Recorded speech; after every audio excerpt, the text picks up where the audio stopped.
What is the worst thing you've ever done for money? Mine isn't all that bad, but I still feel crappy about it. I was working at this really nasty Denny's in a ghetto town, making shit tips and just feeling sorry for myself.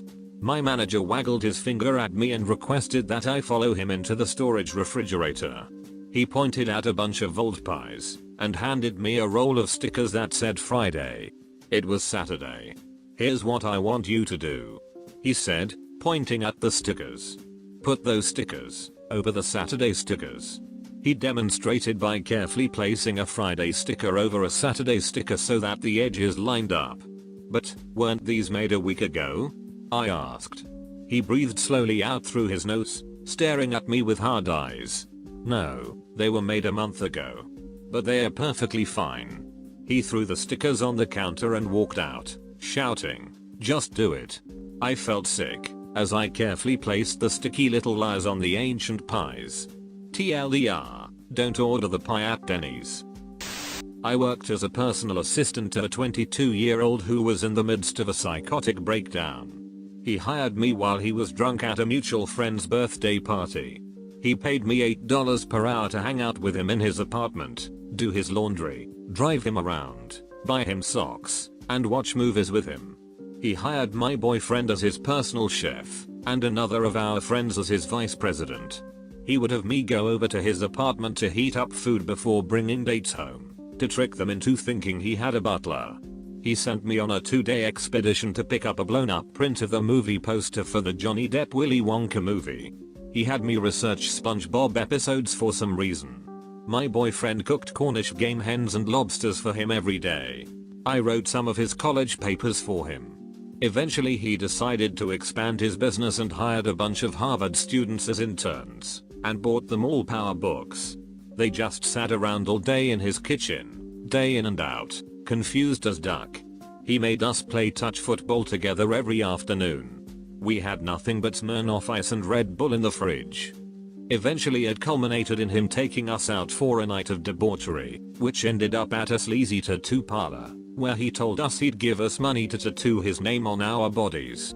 He got a tattoo, 2 of the interns got tattoos, and my best friend who was along for the ride got a tattoo.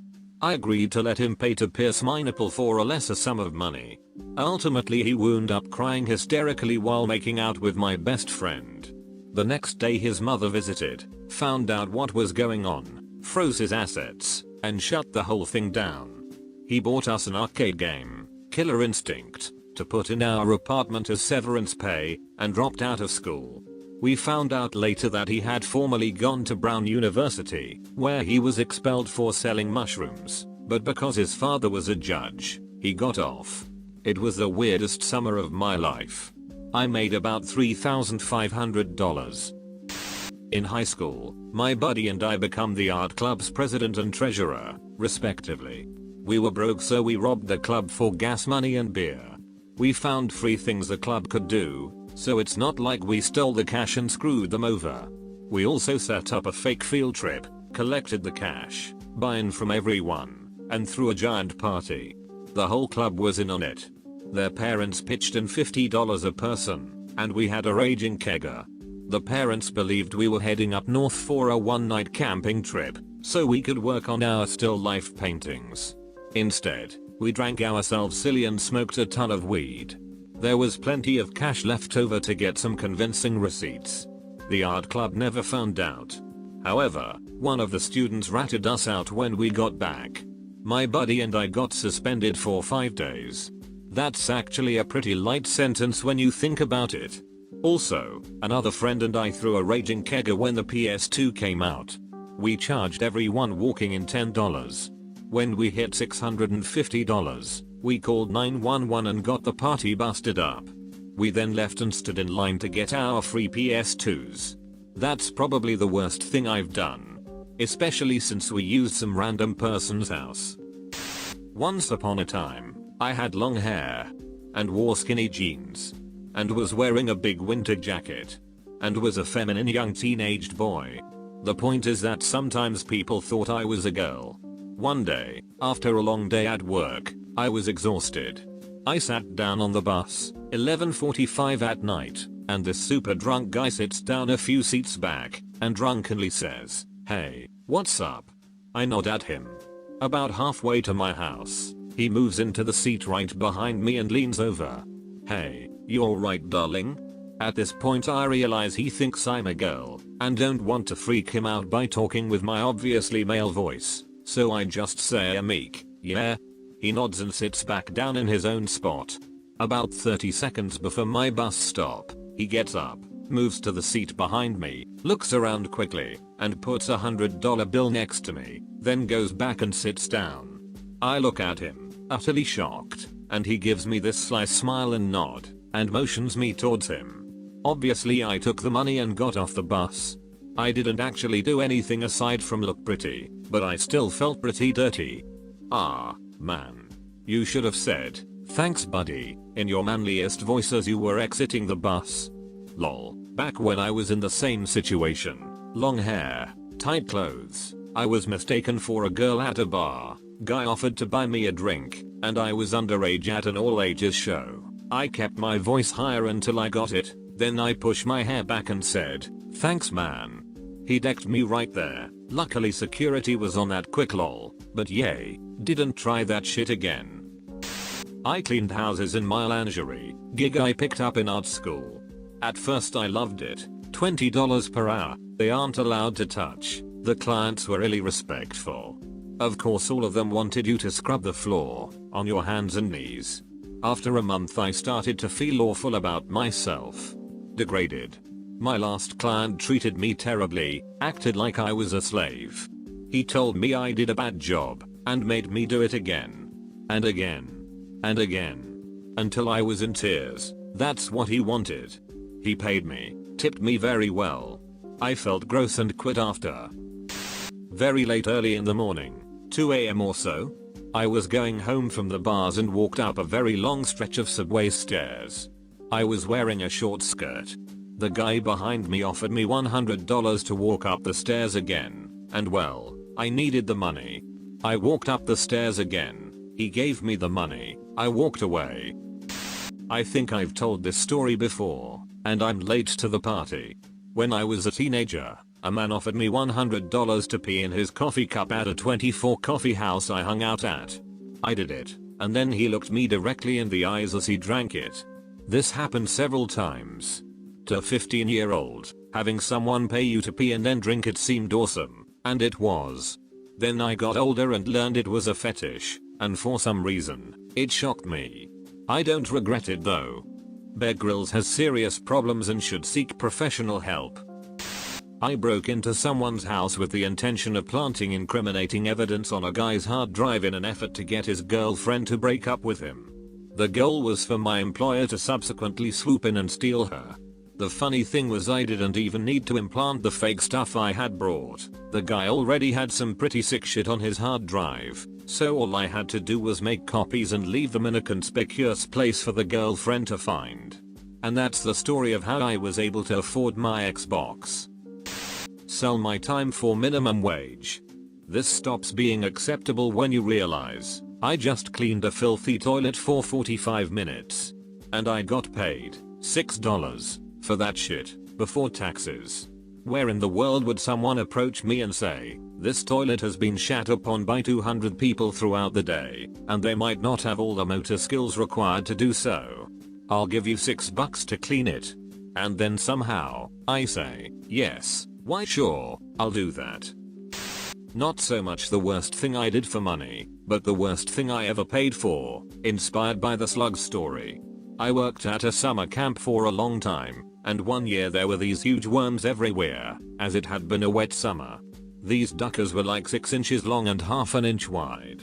I told a bunch of 9-year-olds I'd give them $1 each if they ate a worm, but very quickly the market economics of the situation drove the price down, as some of these 9-year-olds displayed some sharp business savvy, undercutting one another until the price was down to 5 cents per worm. I am responsible for worm genocide at a summer camp, and it only cost me about $3, and a lot of puking children. My stepsister once found $10 at the fair. She decided to do the right thing and turn it in. I later on went to the office and pretended like I lost my $10. I felt bad.